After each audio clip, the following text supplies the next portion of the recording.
On a recent Monday morning, we found ourselves up in the Berkshire Mountains in the town of Sheffield, Massachusetts. There is a dark gray building with a big front porch right on Route 7. It is home to a retail shop called The Pass. It was pretty busy, especially for a Monday morning, and the customers were happy to tell us why they were buying what they were buying. It helps me with pretty much everything. Get through the day, wake up, eat, my anxiety. This is pretty much the only way to get my brain to shut off, to actually fall asleep. There's so many different ways you can use it. This is my relaxation. It just takes the edge off. For me, it just makes everything a little bit better. Everyone could benefit off of it in their own way. It's, medicine without medicine. What is this alleged elixir? This medicine without medicine? Weed. I got some weed. Weed. It's all cannabis. I absolutely love it. It's just nice to know that it's legal now. You may know it as weed or marijuana or hemp or Pot. Or if you're old enough, maybe you know it as Grass. Or reefer. Or Herb. It has gone by many names in many places and many times. Mary Jane. Sticky icky. Chronic. Devil's lettuce. Gas. Ganja. 420. Dope. Green goddess. Flower. Zaza. Blaze. Bud. Shake. Skunk. Greenery. Kush. We are just going to call it cannabis. That's the name of the actual plant. The most famous component of the plant is THC, or tetrahydrocannabinol. That's the one that gets you high. The second best known component is CBD, or cannabidiol, which is not intoxicating and tends to be used for things like pain relief. But there are more than 140 cannabinoids found in different strains of the plant. You probably already know that cannabis is now legal in many states, even though it remains illegal federally. And you may know that it comes in many forms. Flower, which is just the dried plant for people who smoke, but also edibles, tinctures, beverages, chewing gum, chocolate, nasal spray, quite a few more. But here's something I bet you don't know.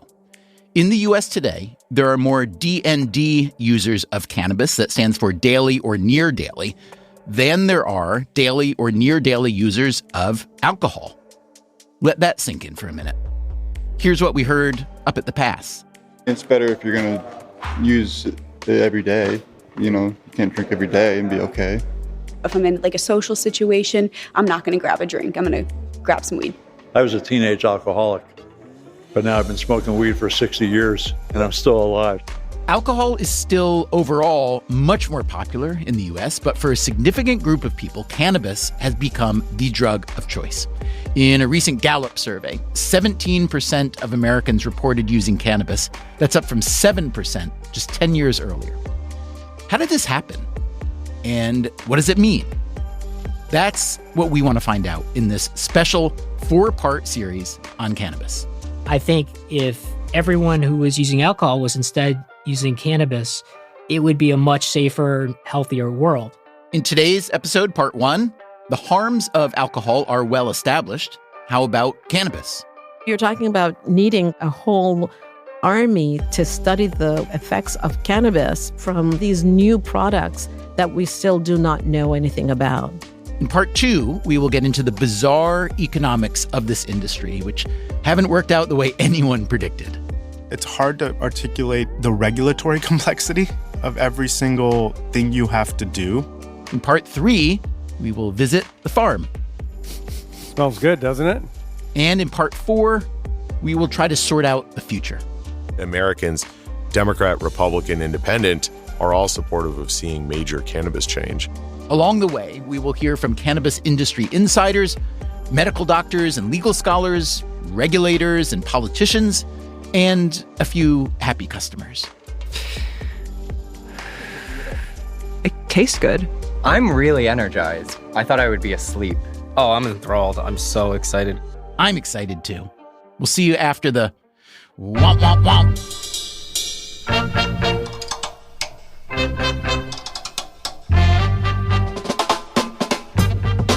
This is Freakonomics Radio, the podcast that explores the hidden side of everything, with your host, Stephen Dubner.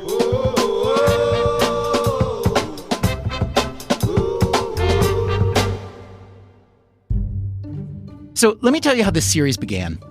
It did not begin as a series about cannabis. We thought we were going to make a series about the economics of the alcohol industry. When we say cheers and we raise our glasses, we're doing something extremely ancient. Our first interview was with Tom Standage. He's an editor at The Economist in London. And I'm also the author of a book called A History of the World in 6 Glasses. A History of the World in 6 Glasses is a very good book. And the interview with Standage was interesting for sure. He told us that beer is probably the oldest alcoholic beverage and that it was discovered accidentally. People would have made a sort of barley or wheat-rich soup, and then they might have left it out, and it would have naturally fermented with wild yeast. There are these pictures of people drinking beer in Mesopotamia from 5,000 years ago, and they're all drinking through straws from the same vessel. Standage told us that beer was central to ancient economies. We know that the workers who built the pyramids, it was long thought that they were enslaved. Actually, they weren't. They were paid, and they were paid partly in beer. And he told us about the beer theory of civilization. That's the idea that the human embrace of alcohol predated the age of agriculture. The beer theory of civilization is that people settled down close to wild stands of things like barley in order to be sure that they would have a reliable supply and therefore a reliable supply of beer. But growing barley and wheat on purpose, cultivating them as crops, that would produce even more raw material for more beer, as well as food for eating, of course. Man does not live on booze alone, although I have known a few people who tried. But the reality is that many people have really liked alcohol for a really long time. You have to look at alcohol as a source of intellectual stimulation, as a source of joy, a source of calories to keep people alive. How important historically was alcohol just to plain human survival in terms of delivering water that didn't make people sick and delivering calories that were substantial and affordable and portable? Yes, alcohol does both of those things. If you're worried about a safe water supply, it does work as a purification technology. For example, the Greeks mixed water and wine. They thought that this was to make the wine safe, that if you drank undiluted wine, you'd go nuts. But actually, the wine was making the water safe because the tannins were antibacterial. So alcohol has played a key role in human civilization since the early days, and in many places, it still does. We drink to celebrate, we drink to sanctify, we drink to mourn, we drink with old friends and with people we're just getting to know. We drink when we want to shift a mental gear. Tom Standage, for instance, plays drums in a band. I play the drums better after a pint of Guinness. I'm more relaxed, but also I'm not overthinking things too much. I'm probably prepared to take a few more risks and try a few more creative things. I do think there is a sort of useful blurriness that can come from drinking the right amount of alcohol. The pursuit of that useful blurriness is, in some places, a national pastime. In the U.S., more than 60% of us drink, at least sometimes, and that has been true for over 150 years. And COVID produced a 5.5% rise in per capita alcohol consumption. But how much you drink has a lot to do with how old you are, and not in the way you might expect. The main thing that we've observed on both sides of the Atlantic is that younger people are drinking less, or not at all in many cases. And certainly my generation, so I'm in my 50s, we seem to be drinking a lot more. Indeed, 85% of Americans aged 35 to 50 now drink, a much higher number than in the past. And binge drinking among this group, defined as 4 drinks within 2 hours for a woman and 5 drinks for a man, that is now at 30%, the highest ever recorded. So, yeah, we're talking to Tom Standage about alcohol, and it's super interesting. I'm thinking about that Mesopotamian history. I'm thinking about alcohol as a social lubricant. I'm thinking about its antibacterial benefits. But then I start digging into the data about the harms of alcohol, and I am just blown away. According to the CDC, the Centers for Disease Control, roughly 180,000 Americans die every year from excessive alcohol use. And that number has been rising lately, driven by an increase in women dying from alcohol use. Around 15,000 of these alcohol-related deaths come in motor vehicle crashes. And NHTSA, the National Highway Traffic Safety Administration, reports that alcohol use is up in their data too. But let's put aside death. The CDC estimates that alcohol use costs the U.S. about $250 billion annually. Most of that in lost workplace productivity, but there's $28 billion in healthcare costs, $25 billion in criminal justice costs, on and on. And so I got to thinking. I know that alcohol has been around for a long time, and I know it serves many purposes for many people, and I personally like it. But if you take all the advantages of alcohol and weigh them against the harms, alcohol does not come out looking very good. Now, you may be thinking, what about the health benefits of alcohol? You've seen all those TV news pieces about red wine preventing cancer, that kind of thing. I started wondering about that, too. So I called up Michael Siegel, a public health researcher at Tufts. He said you have to follow the funding. Most of the research which has been funded by alcohol companies has reported that there is a benefit to drinking moderate amounts of alcohol. On the other hand, most of the research that has not been funded by the industry has found that there actually is not a benefit and that overall mortality is higher. Maybe we shouldn't be surprised by this news. The same thing happened with cigarettes and sugar. An industry will commission researchers from a top university to produce a study that winds up miraculously highlighting only the benefits of their product.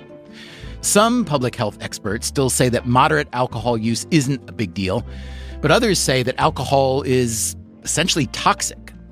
We are not going to be able to settle that argument today. We are making a different argument. Here's what we're saying. Given that the societal costs of alcohol are so large and that any health benefits are probably overhyped, and given that cannabis use is soaring, is it possible that we've entered the era of cannabis replacement? And if so, what will be the effects of that? Those seem like interesting questions to me. I hope they seem interesting to you too, because that's the series we wound up making. Next step, now we need a little cannabis history. That's coming up after the break. I'm Stephen Dubner, and this is Freakonomics Radio.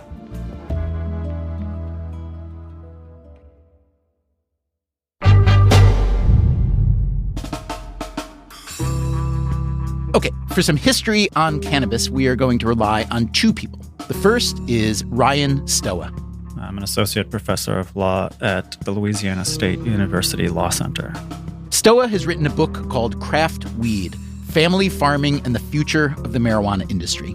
He also published a fascinating article in the MIT Press Reader called A Brief Global History of the War on Cannabis. So you can see where he's coming from. You know, we've had a lot of attention in the last several decades on the legalization question. Should we legalize? And that feels like it's been answered. The next question is, how should we regulate it? And maybe the bigger picture question is, what do we want the cannabis industry to be? The second person we'll hear from is John Calkins. I'm a professor of operations research and public policy at Carnegie Mellon University's Hines College. And what does operations research mean? Operations research these days may be better known as analytics. The name comes from World War II when it was analyzing military operations. Best way to think about it is engineering and applied mathematics applied to solving practical decision problems. And what does that have to do with cannabis or other drugs?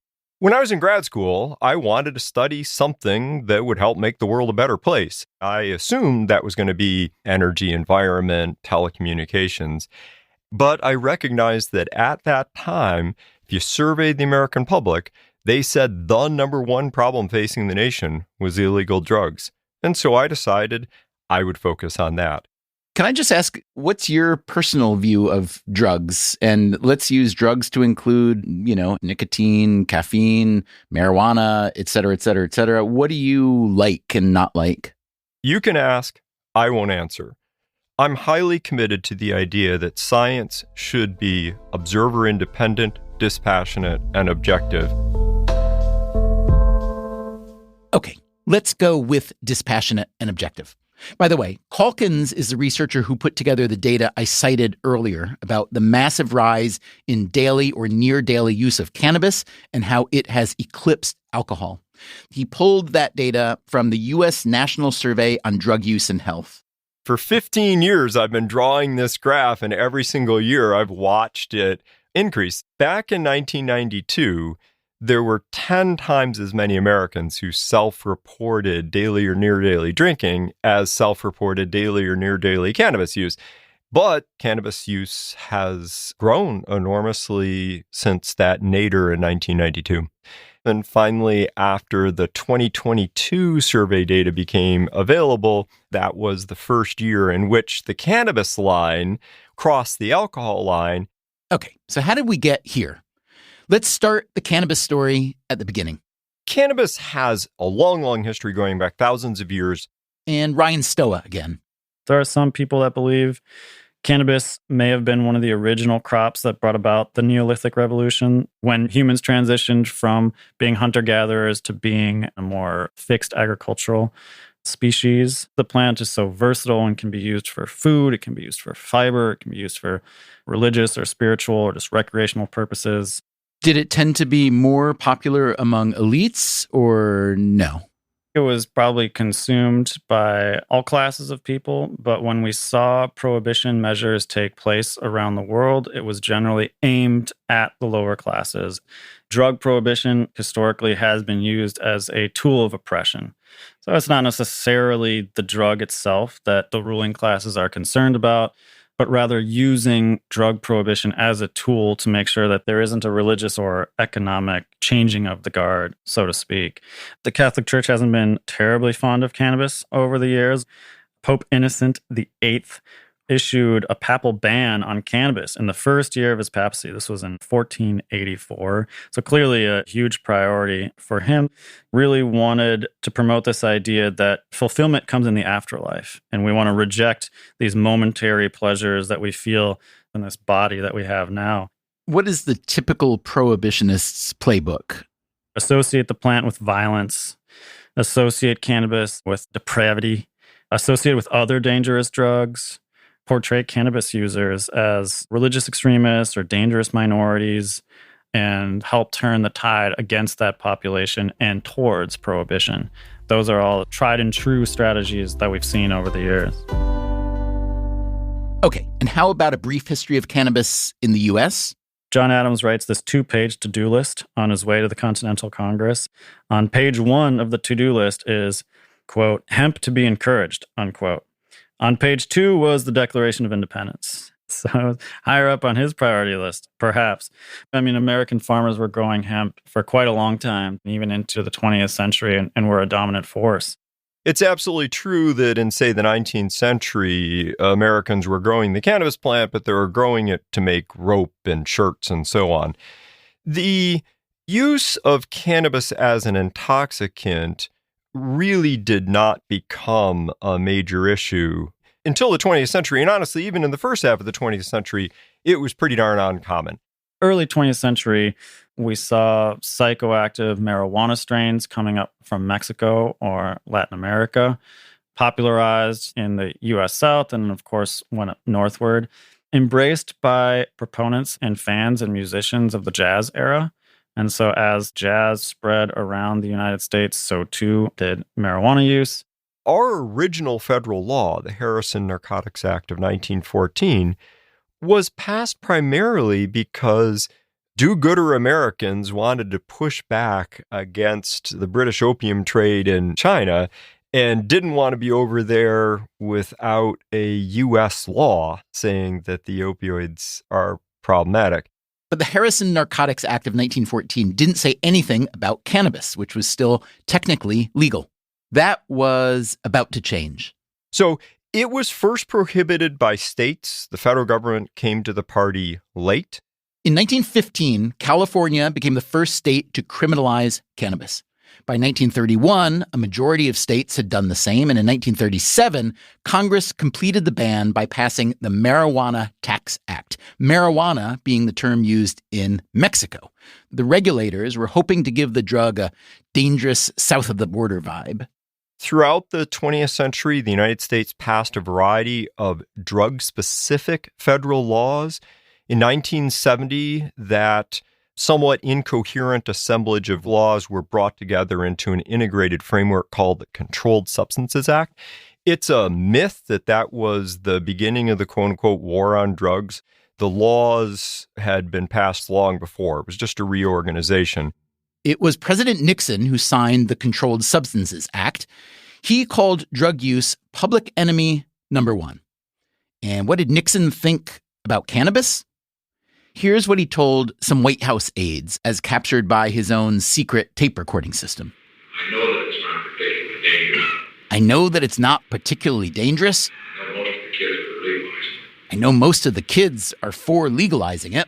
But on the other hand, it's the wrong signal this time. But on the other hand, it's the wrong signal at this time. Over the next few decades, the signals began to change. Many millions of people were using cannabis, which propped up a massive black market. Millions of people were arrested for selling and using cannabis, and that struck many people as absurd, especially for a drug that even Nixon didn't think was particularly dangerous. Public sentiment shifted, and in 1996, California approved cannabis for medicinal use.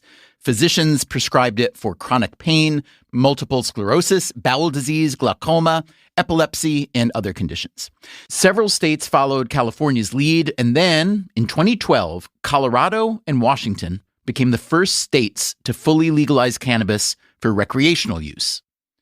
Back in the Nixon era, only 15% of Americans said they supported legalization for everybody over 21. Today, that number is 70%. Cannabis is fully legal in 24 states, as well as Washington, D.C., and it's approved for medical use in another 14 states. And as we've been hearing, consumption is way up. So who's doing the consuming? If we do a pie chart of who's using cannabis, it's absolutely dominated by daily, near daily users. The people who only use once or twice a week are an unimportant footnote from the perspective of industry. At one time, people thought marijuana was a young person's drug. It is not. That 1960s association, cannabis and college, that stopped being true long ago. The median age of the user of the median day of use is 35. It's not a young person's substance anymore. Of those daily and near daily users, about half report some evidence of having a substance use disorder. So an important segment of the market is consumption by people who are providing evidence that they don't have full control over their substance and it's harming them. But are they going to commit violent acts? No. Are they going to die of an overdose? No. It's just a very different and far less scary profile of problems. Cannabis advocates insist that it is not addictive. John Calkins' data suggests that, at the very least, it is habit-forming. So I wanted to hear from someone who knows more about addiction. I'm Yasmin Hurd. I'm the director of the Addiction Institute at the Icahn School of Medicine at Mount Sinai in New York. I am a neuroscientist who studies the neurobiology of substance use disorders. Hurd is one of the few researchers who studies the addictive potential of cannabis. People were like, Yasmin, why are you studying cannabis? This is not an addictive drug. You should be studying cocaine. However, the number of investigators has increased as the problem of cannabis has risen and as the legalization has risen. She thinks the U.S. has rushed into legalization. There was this dramatic switch where cannabis was considered, the evil devil. And then it was switched like, oh, okay, let's start making money. Let's put a dispensary on every block. I asked Hurd how she got started as an addiction researcher. When I told my really close friends that I was going to focus on studying addiction, they all laughed or didn't believe me because they were like, Yasmin, you don't use drugs. How can you go into a field that you actually have not done anything? They were like, Yasmin, you're from Jamaica and you still don't use cannabis. But with all the stress that occurs in my life, I may actually start using CBD though. But no, I have not imbibed in terms of smoking cannabis. I think I'm just a chicken because I would need to know every single component of the product. But really, my path down to this science of addiction really came with looking at neurodegenerative disorders like Parkinson's disease. Parkinson's disease is the lesion of these dopamine cells in the brain. But these dopamine cells are also critical for reward, motivation, goal-directed behavior. And when you study these Parkinson's animal models, You can pharmacologically tease that system with dopamine drugs like cocaine and amphetamine. And I was fascinated by how these drugs completely changed behavior. That was how I got started. So how much variance is there among the human species in the way that they will process a given drug or the way that the dopamine response will happen? If you were to take 100 people observationally equivalent in terms of weight and makeup and so on, and give them the same amount of drug, let's say it's cannabis, just for the sake of this conversation, how much variance is there in both the short and long-term effects? There's a lot of variance when individuals take drugs, even if you give them, like you said, the same amount and their same body weight and so on. Part of that is driven by genetics, environment. Early life events, for example, can modulate the amount of particular transmitters that you have, and even your stress response can then cause downstream effects in terms of how the drug may have a bigger effect than it would in another person. So the variability between individuals is enormous. What's the difference between how cannabis and alcohol act on the brain? When we talk about cannabis, we're talking about THC, the main psychoactive component of cannabis. That binds to cannabinoid receptors in our brain and body. And these cannabinoid receptors are on cells that indirectly regulate dopamine. Alcohol is a little bit more complex. I thought you were going to say sloppy. Actually, yes, that's a good word. It's a little bit more sloppy. Tell me what you can about the addictive qualities or magnitude of using cannabis. Just give me a kind of overview, and then we'll figure out how to drill down into that. Okay, that may take a couple of hours. That's fine. I've got time. So THC, that's associated with reward, the reinforcement. THC binds to the cannabinoid receptors in the brain. The cannabinoid receptors are there not for, THC. They're there for our endogenous cannabinoid ligands. Okay, did you say that we have endogenous cannabinoid ligands? Correct. We have endogenous cannabinoid ligands. Okay, I don't know what really any of those words mean. So, so if you would, tell me more about that. So these endogenous cannabinoid ligands are there mediating the actions of multiple biological processes. In fact, cannabinoid receptors are expressed throughout practically every organ in the body, and they modulate aspects of cell development, homeostasis in the brain. They are important for regulating every single aspect from mood, motor function, every single thing. It sounds like there's nothing they're not potentially connected to. Exactly. They're there from very early in utero because our endogenous cannabinoid systems are critical for hardwiring of the brain in the sense of laying down the blueprint on which the cells are formed and the pathways that they make. So when people consume cannabis, THC will bind to the receptor, the endogenous cannabinoid receptors. It's binding at a much higher concentration than the endogenous ligands. So you already have THC binding at supra-physiological levels. The original plant on the planet that was like 2 to 4% THC. Today, you have concentrations of THC, depending on the product, that can go from 10 to 90% THC. So that becomes a huge issue. We know that for every addictive substance, the higher the concentration of that particular chemical, the greater the addiction risk. I've seen you and others argue that the legalization of cannabis in the U.S. has really outpaced the research and the science. If I had to guess, I would say that it's simply not known how cannabis at that potency will react or will affect people short-term and especially long-term. Is that about right? That's completely correct. No one has studied the majority of products that are out there today. You have hundreds of products. So scientists were still, studying these low concentrations of THC on so many different biological processes because it is complex. There's so many things that we need to know about cannabis effects on health. What's cannabis effects on cognition? What's cannabis effects on reward addiction? What's cannabis effects on motor function? So you're talking about needing like a whole army to study the effects of cannabis from a scientific perspective on these new products that we still do not know anything about. Cannabis was considered a Schedule 1 drug by the DEA, meaning that it was highly addictive with no medicinal purpose.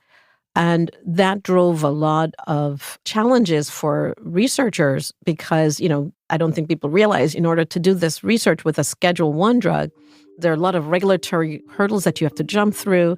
Even being able to give a small dose of THC to a rat, it's like 1,000-page things.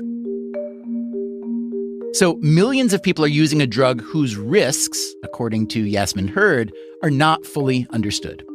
We will hear more later in this series about how cannabis may soon be removed from that Schedule 1 drug listing.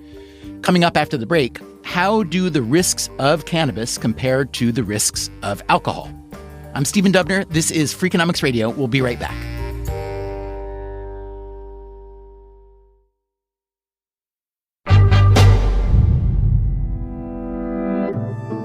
In the past, we have made not one but two series about the ongoing opioid crisis in the U.S.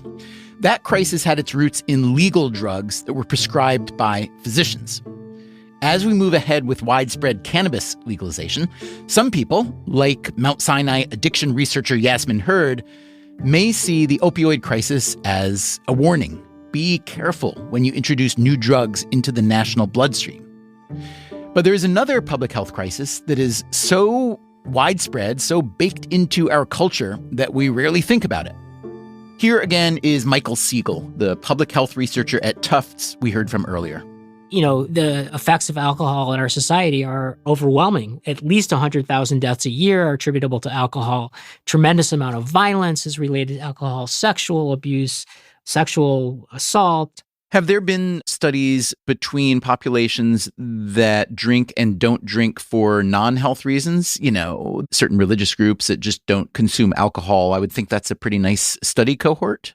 There's no question that when you look at populations that don't drink alcohol, that there's a massive decline in morbidity and mortality. The classic studies were done with a group called Seventh-day Adventists, who for religious reasons do not drink. One could say there are different characteristics among that population that may not relate to alcohol consumption at all, that may be accounting for the different outcomes, yes? Yeah, absolutely. But if you look at these studies, they've done a lot of work to control for those variables.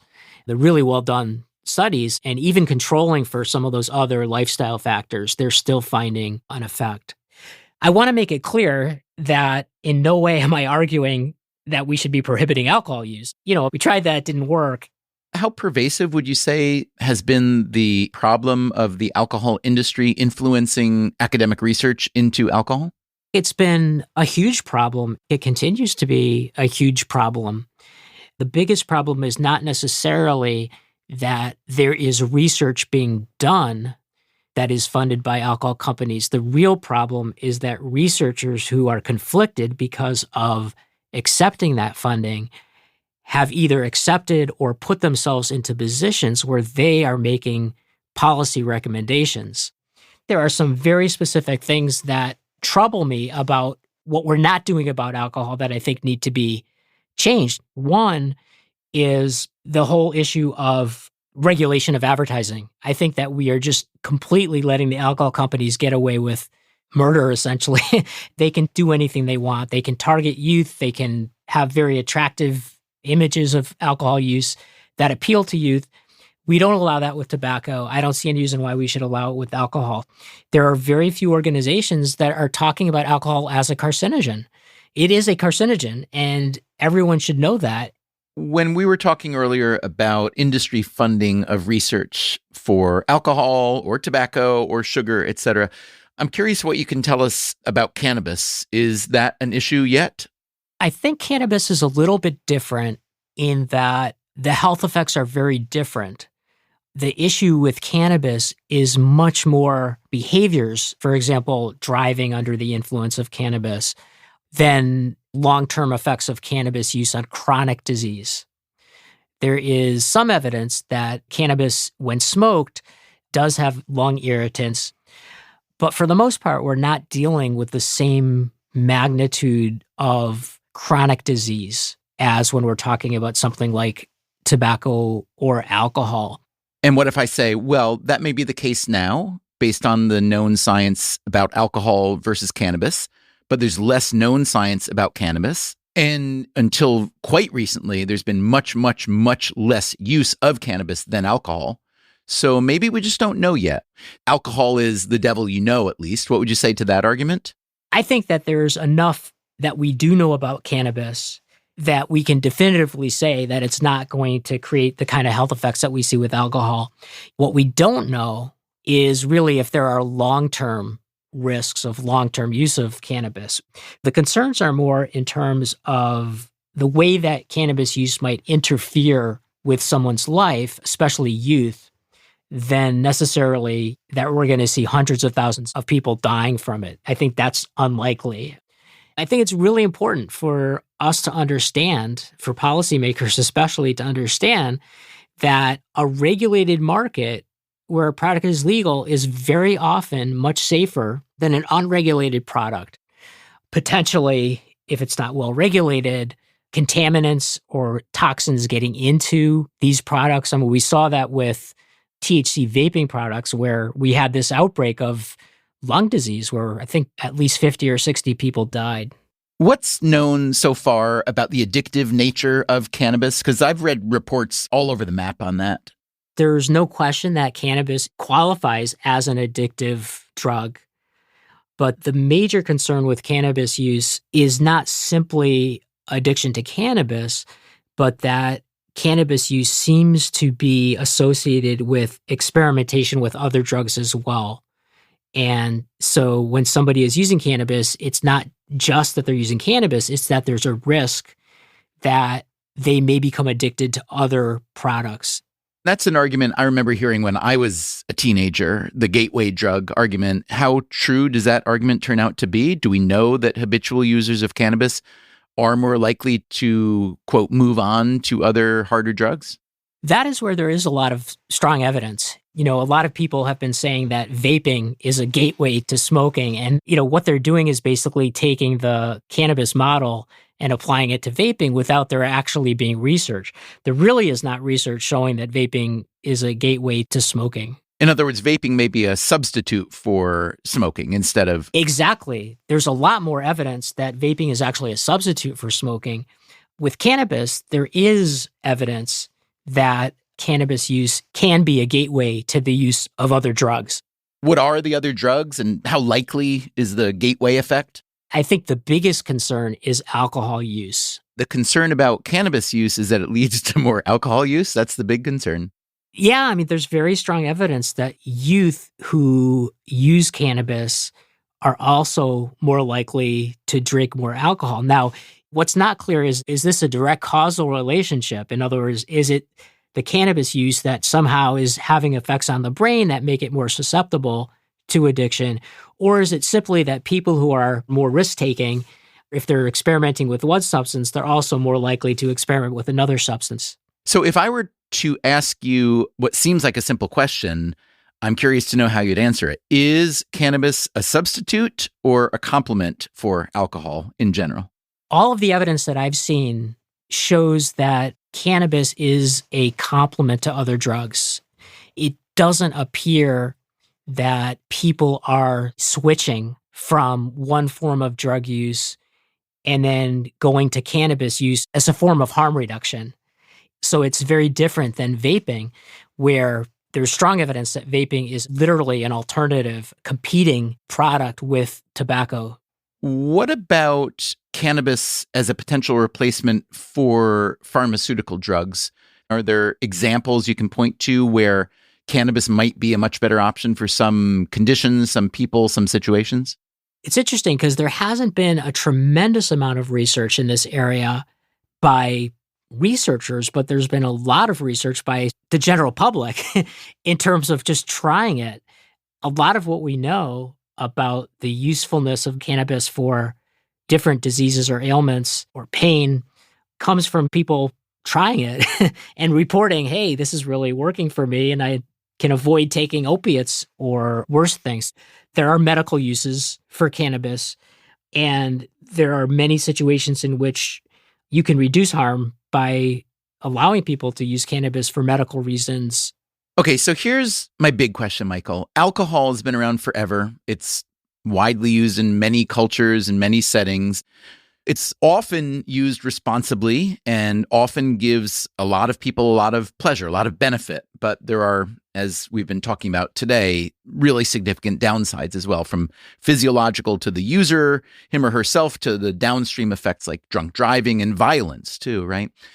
So at the moment, it seems like there's this gigantic experiment going on in America with many states legalizing cannabis after many years of it being illegal. And I could envision an argument that it might be a fantastic thing if more people were to switch over to cannabis from alcohol, and even maybe that if they were going to start using something, that it might be better to use cannabis than alcohol. What would you make of that theory? You know, if somebody came up to me today and said, we will make a deal with you. You can replace all alcohol use with cannabis use. Would you take it? I would take it in a moment. I would immediately agree to that deal. I think that if everyone who was using alcohol was instead using cannabis, it would be a much safer, healthier world. Now, I'm not suggesting that we should be encouraging everyone to go out and use cannabis. It sounds kind of like you are, Michael. Well, no, I'm saying in this hypothetical situation where someone is offering me a deal, I would take that immediately and then work on trying to reduce cannabis use, because the effects of alcohol in our society are overwhelming. I mean, it's wreaking a havoc on our society. So that's one view of our cannabis replacement theory. We went back to the addiction researcher Yasmin Hurd to ask whether she would prefer that alcohol users were using cannabis instead. Oh, that's a really challenging question. I would say if we knew then what we know now, neither alcohol or tobacco would be approved, because they contribute to huge health impact in our society. And alcohol leads to more deaths every year. But would I want to get rid of alcohol, even though I like my Sauvignon Blanc? Perhaps. But the fact is that we know more about alcohol. We still don't know about cannabis. So it's difficult for me to truly answer that question. How long is it going to take to know what should be known about a substance that's widely legalized and available? That's an excellent question. And I'm going to be honest and say I don't know.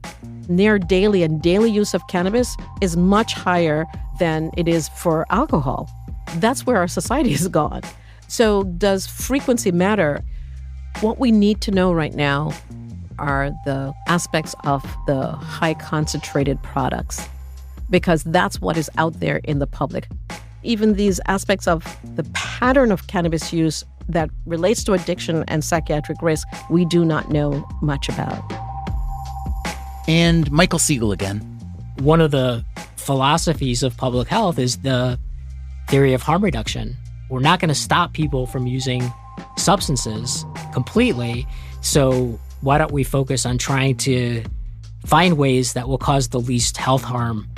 I think a combination of legalizing recreational marijuana use combined with strict regulation and incentives to direct people towards the lesser harm is really the best strategy to go with. So that's what the public health experts have to say, that we need to know more, that we need a well-regulated market with incentives to direct people toward the lesser harm.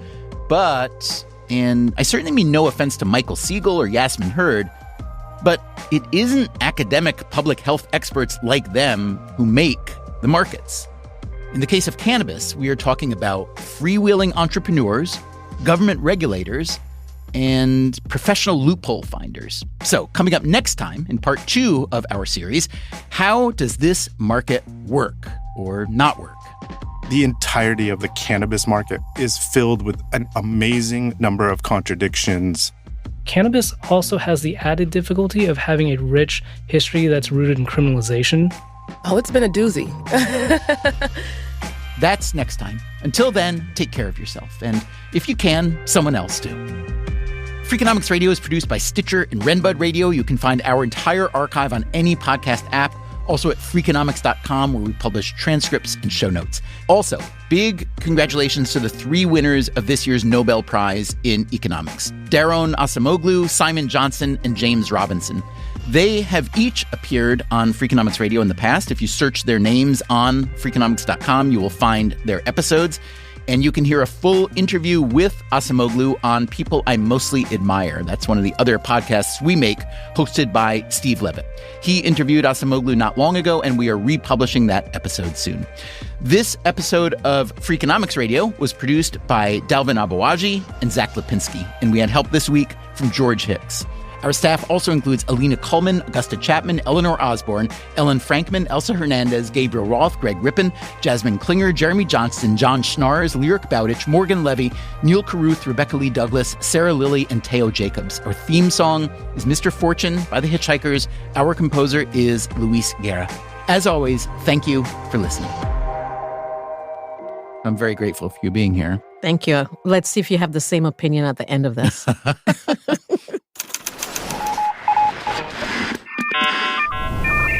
The Freakonomics Radio Network, the hidden side of everything. Stitcher.